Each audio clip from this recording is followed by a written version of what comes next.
Welcome to Evolution of Pottery. Excavations all over Egypt have uncovered enormous quantities of pottery vessels of all shapes and sizes. The production of pottery was mainly confined to the outskirts of settlements due to the materials required and to keep the kiln smoke away from inhabited spaces. The function of the product determined the selection of the raw material, its treatment, its form, as well as the finishing of the surface.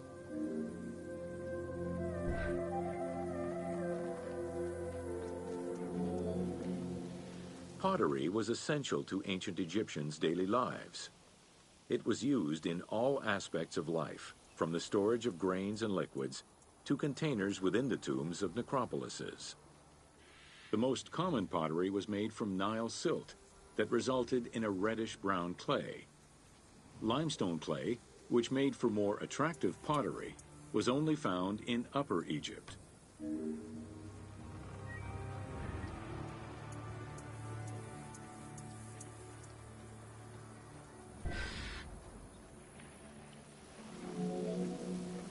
Early pots were made from pinched or coiled clay. Chopped straw, ashes, and other minerals were added, and the mixture was then smoothed and decorated before being put in the oven. Pots were fired in bonfires or enclosed within a brick kiln.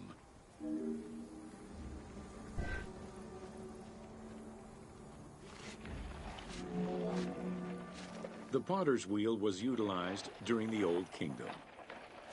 Pottery became smoother and more polished, similar to river stones. It was decorated primarily in red pigment, with the black color achieved by exposing it to smoke. Pottery workshops were attached to palaces or temples, and around the late period, specialized workshops began to appear.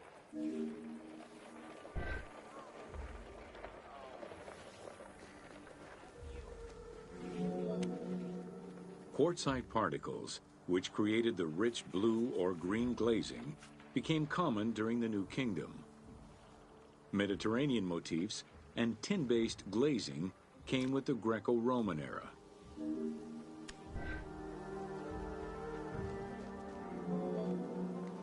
Potsherds could be found anywhere and were the most common canvas for writing or drawing, in comparison to the more expensive papyrus sheets. Named after their Greek description, ostraca contained daily life records, letters, or could be drawn upon.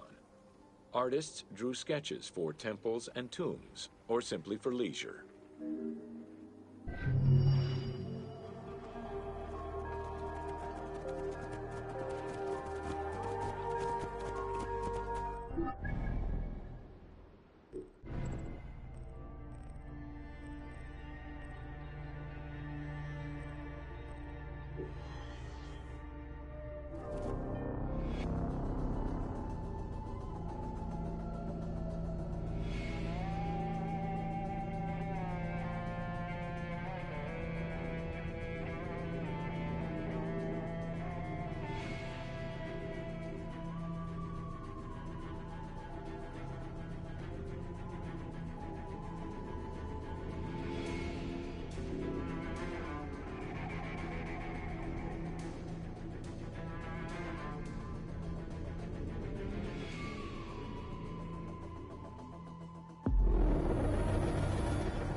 Welcome to the Egyptian household. In pre-Greco-Roman culture, women were considered equal to men in many matters. They owned property, testified in court, could divorce and inherit. Until the Greeks and Romans restricted their rights, Egyptian women could take over their deceased husband's trade. Marriage contracts included mentions of allowances and items of value brought to the marriage by the woman, which would forever belong to her.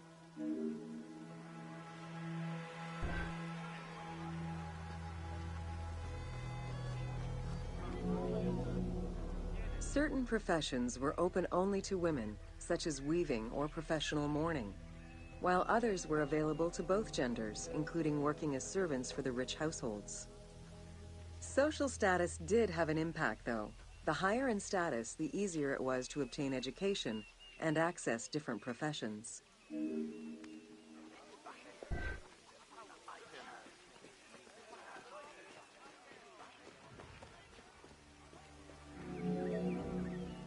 Homes were generally composed of 3 rooms. First, there was the entrance, furnished with a small bench of brick, probably intended for a statue and protective divinity. Then there was the ceremonial room, meant to receive guests. The last room was either a bedroom or kitchen. Furniture consisted of basic chairs, chests, and storage. Tables were not used for family dinners. Instead, each individual had a small table of their own.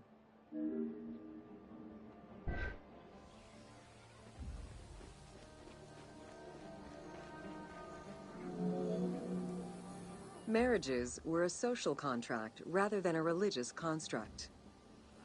Family was vitally important to ancient Egyptians, and children were considered a blessing from the gods. The father, mother, and their children were the nucleus of the family, and cohabitation sometimes extended to mothers-in-law, sisters, aunts, and sisters-in-law.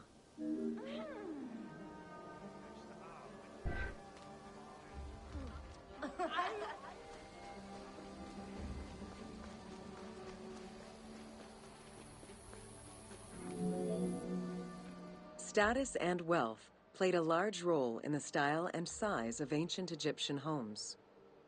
Commoners' houses were built with sun-baked mud bricks. Wealthier homes were often painted in white and decorated with various motifs.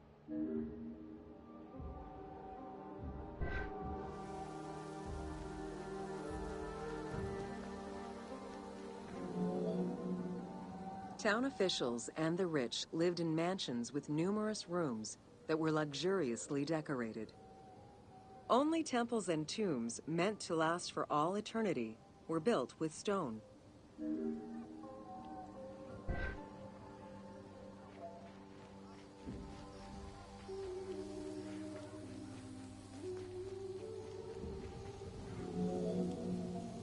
Funeral stone inscriptions focused on the main member of a household. Encircling this person would then be a spouse, parents, and children, possibly even siblings. These stones were so structured because there were no surnames in ancient Egyptian culture. Parents and children were a sort of family tree, which allowed for the identification of the deceased.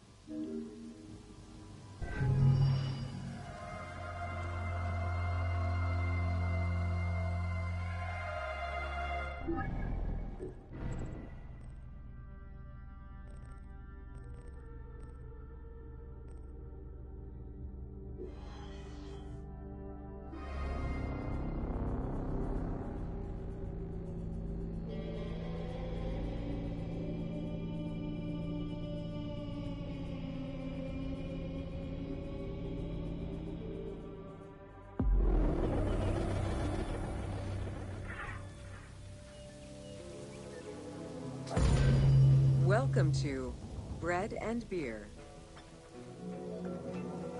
While the Mesopotamians invented beer, including using a straw to avoid the sediments and herbs, ancient Egyptians perfected the brewing method. Egyptian beer's quality was determined by alcohol's strength, color, and flavor. During the Pharaonic era, beer was the most commonly used and important alcoholic beverage. The state and temples used it, along with bread, as payment to workers, and it was included on the lists of food offerings to the gods and the deceased.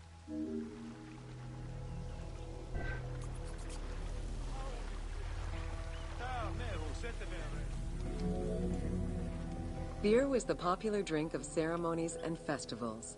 The Festival of Drunkenness was even dedicated to it. Considered to be quite nutritional, beer was also significant in the day-to-day lives of ancient Egyptians. Egyptian adults and children consumed beer with all of their meals, and medical texts include hundreds of remedies that contain beer. It remained the most popular alcoholic beverage until the Roman era.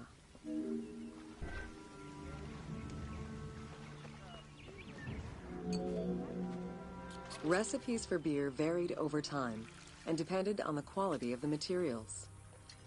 Bakers and brewers typically worked alongside one another at the same workshop or house. Many families often produced the quantity appropriate to their own consumption, with better quality beers produced for festivals and other special occasions. The most basic recipe used malted cereal as the main ingredient.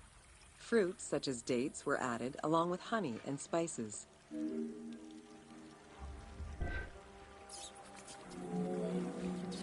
Once baked, bread would be crumbled into the brew to start the fermentation process. Adding grain enzymes would break down the starches, turning them into sugar and creating a thick mash.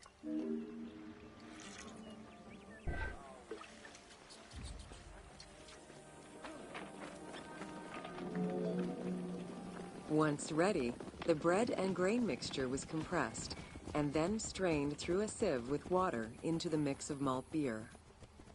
Once fermented, the beer mash was transferred to large containers and again compressed by foot or with pestles.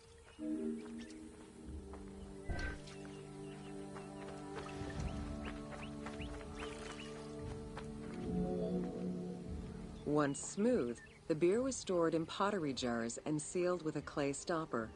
It probably couldn't be kept for long and likely had a thick, pasty appearance and texture. Very little was wasted. Leftover grains were reused to make sourdough bread or combined with the next batch of beer.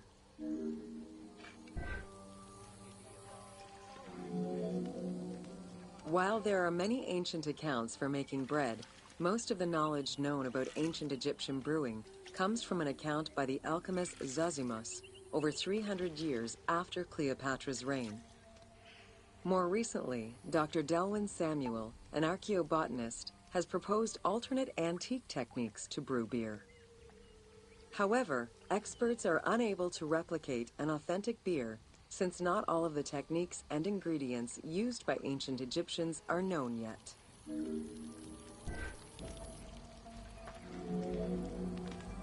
Food was prepared on the floor until the Middle Kingdom, when cooking benches were introduced.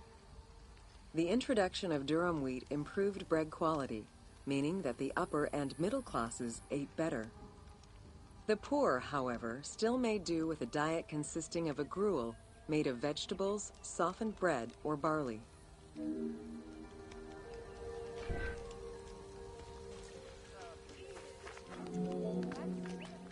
Dough was kneaded by hand or foot, and when sufficiently blended, additional items were added, such as fruits, nuts, honey, and spices.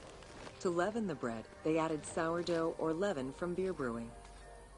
Ovens were circular or beehive-shaped and made with clay or brick. If there was no oven at all, a bread maker used the hot sand to bake flatbread, a technique still in use by some Berbers today.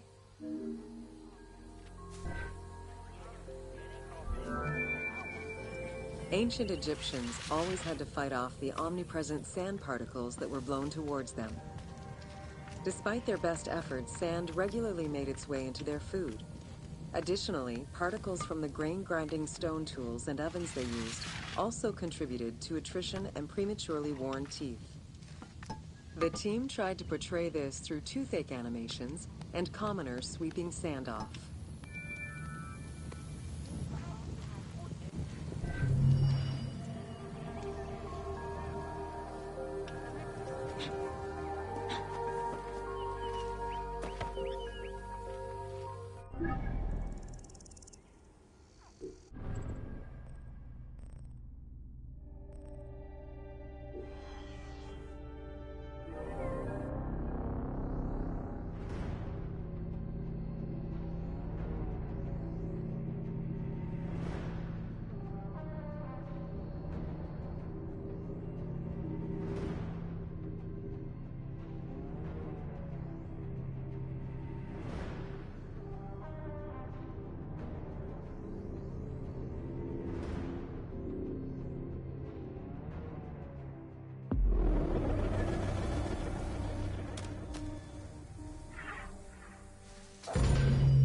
Welcome to Wine in Ancient Egypt.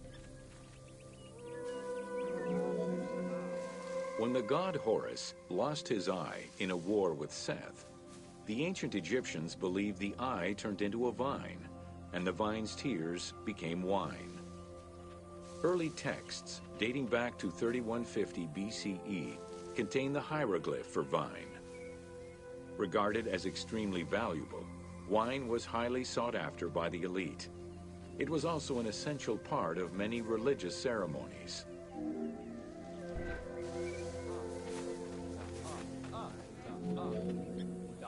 A millennia-old tradition. Grape cultivation and wine production was regimented in the way typical of ancient Egyptian bureaucracy. Egyptians kept careful records of winemakers, which they clearly identified on labels. Every landowner with a modicum of self-respect usually kept a vineyard. This held particularly true in the regions of the Fayum and the Nile Delta.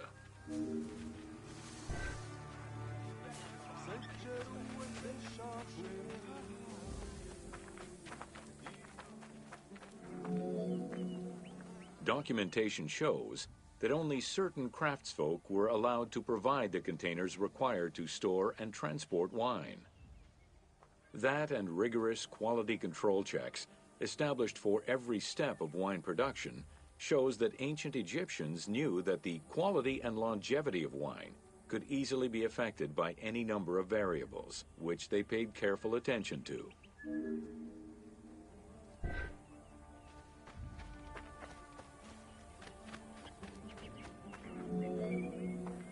Egyptians had different kinds of wines, most of which ranged in quality from good to very good. The sweet shadé, to which honey had been added. The soft nejem, obtained by drying the grapes in the sun. The ma, reserved for religious ceremonies. And finally there was the peor, the mediocre-rated wine, resulting from the second pressing of grapes and reserved for a less discerning palate.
Welcome to Oil in Ancient Egypt.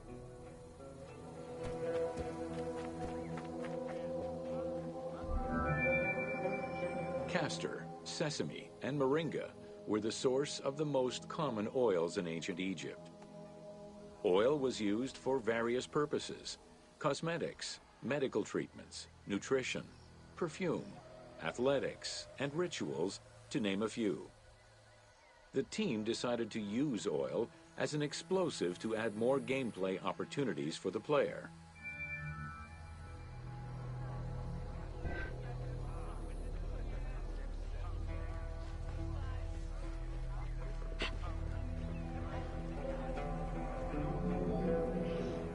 Ancient Egyptians originally used castor oil in wick lamps, but also for cosmetics, such as facial and hair treatments. There is mention in some papyrus of castor oil being prescribed to treat constipation and help pregnant women. Castor beans were found in ancient Egyptian tombs as early as 4000 BCE. Castor oil was made by pressing the beans from the plant of the same name.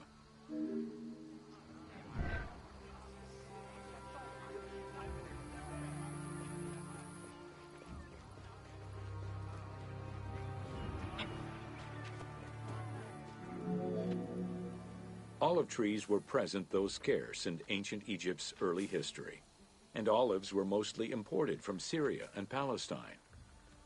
Their use and cultivation remained uncommon until the mass arrival of Greek settlers during the reign of the Ptolemies, when demand increased and the lands surrounding Alexandria.